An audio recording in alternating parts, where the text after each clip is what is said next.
Lin-Manuel Miranda is a genius. There, I said it. Lin-Manuel Miranda has won Grammys, Tonys, and Emmys.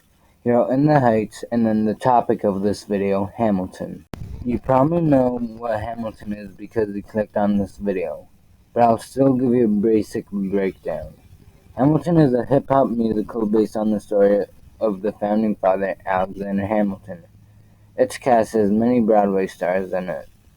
It is 2 hours and 45 minutes long, with a 15-minute intermission. With 46 amazing songs, Hamilton has won 11 Tony Awards. So let's dive into America Then, Told by America Now. How was this award-winning musical made? It was a combination of many components.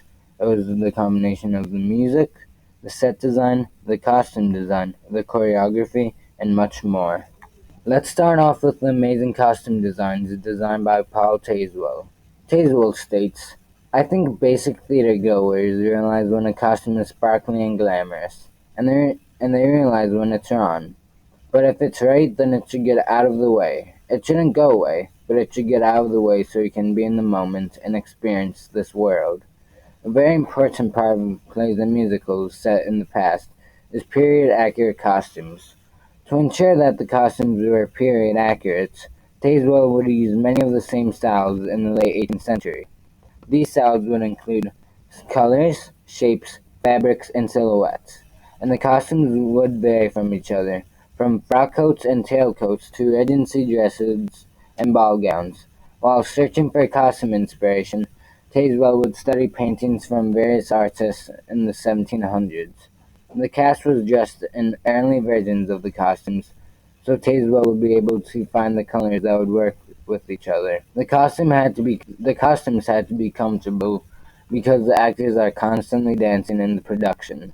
Each costume was made by master tailors and seamstresses.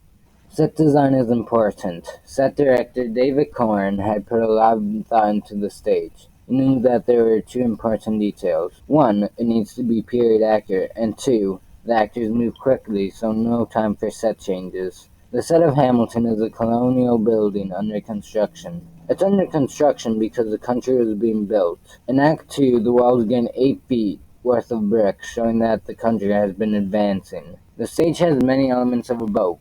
Carpenters were often boat makers as well during this time of the world, hence the boat-like elements on the stage. Between Act 1 and 2, the elements on the wall have changed. Act 1 had weapons, while Act 2 had clothes and parchment. Corrin had to make sure that the multiracial cast stood out against the wall, so they tried 33 different paint colors. Corrin made a faithful recreation of Alexander Hamilton's real desk, though they fortified it so actors could stand on it. Inside the wall there are little cubbies for props. In the middle of the stage there are 3 turntables.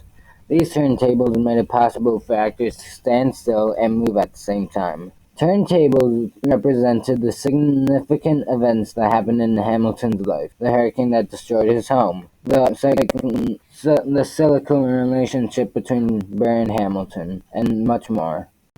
While costumes and set design are important, I would argue that choreography is the most important of the 3 mentioned. It would be a boring show if the actors just stood there insane while being still, and at that point, it isn't even a musical.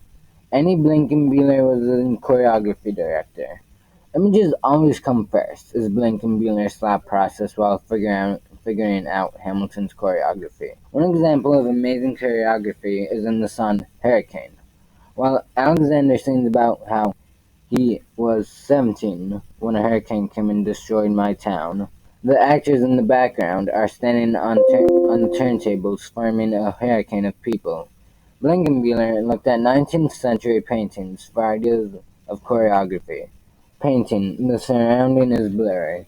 So for me, it's about figuring out how to make the surround blurry in a way that informs focal points, which is a quote from Blankenbuehler.